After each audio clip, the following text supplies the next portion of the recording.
But game number 3 is getting underway right now. We're going to find out who's going to be Jordan in this game and who's going to be the 16-year-old facing off on the court against him. These guys have to have made some adjustments.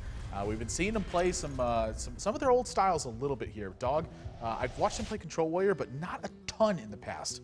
Oh boy, talking about getting the better end of the queue ups. You can see the grin on Dog's face yet again. Look at Ostkaka too. It's kind of like he just knows. Yep. I didn't think it was going to happen, and Dog's like, I got. Yeah, he walked him into a spot where a deck that's actually pretty good against Control Warrior isn't very good against Patron Warrior. Yeah, that's the thing. You know, when you're playing this aggro Paladin deck and you see him actually keep the Divine Favor in his hand there, it's really good against the Control Warrior deck. But when you're fighting against the Grim Patron deck, they're going to be expending their cards early. Yeah, the Whirlwind deck does a good job at that. So you're telling me when you have a deck full of minions that have 1 toughness and the other deck has a bunch of Whirlwind effects, it's a favorite. This is so interesting to me too. We've seen Ostkaka continue to be patient with his coin, with his sequencing. It's so interesting to watch him play. And this is the nightmare.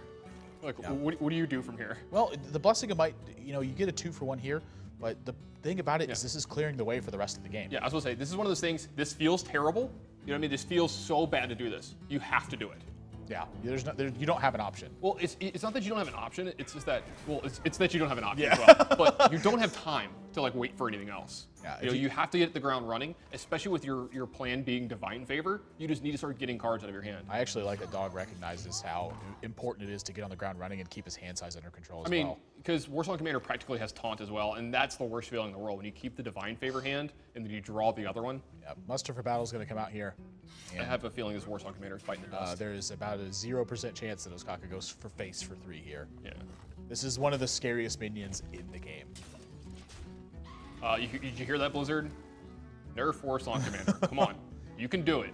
Dog doesn't have a lot of good options to start dealing with this. Fire Warxing a 1-1? I was going to say, it feels bad Fire Warxing a 1-1, but you got to do what you got to do because he just needs to survive. This matchup's good.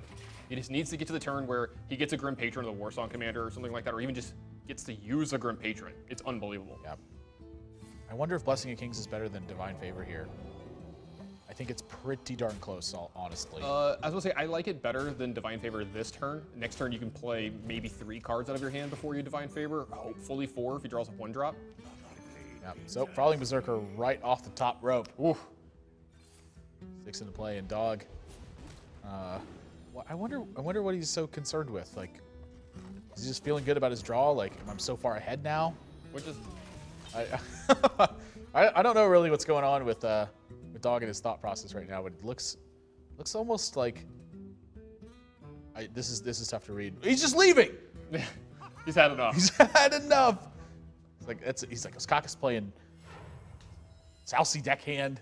He's got Morgan Infiltrator. What does the world come to? And there's the 1-drop I was talking about. If he draws a 1-drop this turn, this Divine Favor gets so much extra value. This is all going upstairs. He does not have a choice. That Iron Beak Owl is so important right now too. Dog actually in a little bit of an uncomfortable situation. Well, yeah, this is the matchup that you win. This is the time you win this matchup where they don't draw Whirlwind, they don't draw Deathspite, even their backdoor ones, and then you can get through the first unstable goal because that card is a nightmare. And he's already down 1. Like after this one, there's nothing left. Yeah. But there is an Armor Smith left. An Armor Smith left. He does still have 1 Warsong Commander left, so if that ever happens with Grim Patron, he can maybe take over this game. I feel so bad for Ostkaka. He's about to get brutalized because he's going to owl this Armor Smith like almost every single time. And the unstable goal's going to be behind it, yeah. It's like, come on. He still has another Divine Favor, though, so like he still can fight this battle going long. So that is a plus for him. Yeah, we're going to find out how he fights it. Abusive Sergeant, probably a pretty good start to this. Well, now he can deal with both of the minions in play if he wants to. He can Abusive Sergeant to take care of either one of these, and then use Iron Beak Owl, which just matters what body he wants to leave behind. All right, he's going to go for the chance to get some extra damage in here. Isn't going to mind using his life total as a resource here. It has to be done extremely aggressively to get these game plans done. Yeah, that was the one that was great. Yeah, that was really good for him. South Sea deckhand is so good in this deck. It's just funny that it's good. Yeah, I mean, because you just have weapons that stick around for so long. Light's Justice, I would have never thought I was playing that as a card. but it's so good in this deck. It just sits around forever, keeps poking damage. It makes South Sea Deckhand an actual card. Plus, for 5 mana, with that and Blessing of Kings, it's a 6-power charge minion. Yep. It's hard to find a rate that good in Hearthstone. It's Leroy Jenkins. Yeah, I mean, it's Leroy Jenkins without the bad part of it, so without the leaving 2 minions on your opponent's side of the board. Now, this is potentially disaster for Ostkaka at this point. Second, the second unstable goal here is, it's ugly. Yeah, you may just have to run his minions into it. It hurts to look pray, at. But it's going to leave behind multiple Grim Patrons as well, so this might be the turn Dog, turns everything around. I mean, he can contain Dog's board. He can leave him with 1 Grim Patron here, but he might just be going upstairs and trying to race. Let's go start with Divine Favor. These 2 cards matter a lot to his game plan, I think. Iron Beak Owl is a pretty good draw right now. Yeah, I mean, he can shut down this board if he wants to now with Iron Beak Owl, yeah. Yeah. He's looking in great shape, actually. Yeah. Dog's going to draw 2 cards in this Battle Rage, but he has to draw the right cards at this point.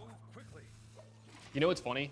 If he would have taken the huge risk there, Nelly. if he had taken the huge risk there in Divine Favor before attacking that turn, he could have owled the unstable ghoul and saved a ton of his board. But there's only 1 owl left in his deck, so that play is correct. Oh, this game just ended, I think.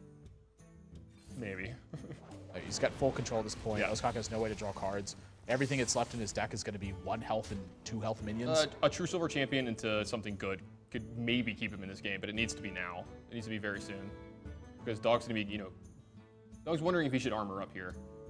What does his Deathbite actually do? I like the armor up. Yeah, I like armor up as well. So does Dog. Because what does Deathbite actually do here? You know what I mean?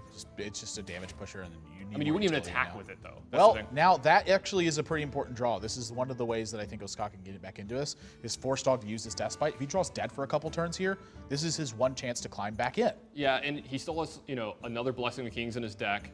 There's a chance he has something like Leroy. We've seen that in some of these decks as well. Ostkaka's considering hedging against Harris and Jones by using Lester for battle and then attacking afterwards. I think you need the extra. I think you need every single point of damage. You're just going to possibly lose to get. Harrison Jones. I mean, Yeah. you can't play around that here. Well, does he actually want to use this Whirlwind, though? Do you want to take 4? Well, it would be taking 2. I mean, you could armor up, but it matters. The thing is, do you want to attack with the Deathbite? If you don't play Whirlwind, then you have to use your Deathbite. That's the thing. That's why you Whirlwind here. Yeah. I think he's going to use the Deathbite anyway. I think he's going to set it and not use it. I think there's a good. Well, it matters how much he thinks he needs to just go off of Grim Patron. Wow, interesting. Doesn't choose to use the Deathbite at all, so Ostkaka going to take his time with this one. That True Silver Champion's not coming down for a while. He's nowhere near able to push. He needs every point of damage, and Dog just continues to draw heat. Well, I mean, this deck is pretty good. He is running out of ways to win, though. Yep. Now, he is going to be able to make 3 Grim Patrons, so the True Silver Champion won't be able to stop him completely, and there's that Leroy that we talked about. He could Leroy this turn and have it stay in play. He could take care of the 2 1-1s that are left over, 1 with a weapon, 1 with the Silver Hand Recruit that's in play, and you got to believe this is a good enough. This is good enough for him. He can't pass this up. I totally agree with you. And if he doesn't want to, he doesn't have to set the True Silver Champion, because there's no way he's going to need 6 mana next turn. Yeah, or more than 6, yeah. Never needs it. This isn't even going to make a 1-1. He's going to try to disincentivize Dog's attack the whole way, and also hedges his bet a little bit versus Warsong Commander Grim Patron. Yeah, it does hedge your bets, and then again, he has a Deathbite here right now, so. Yep.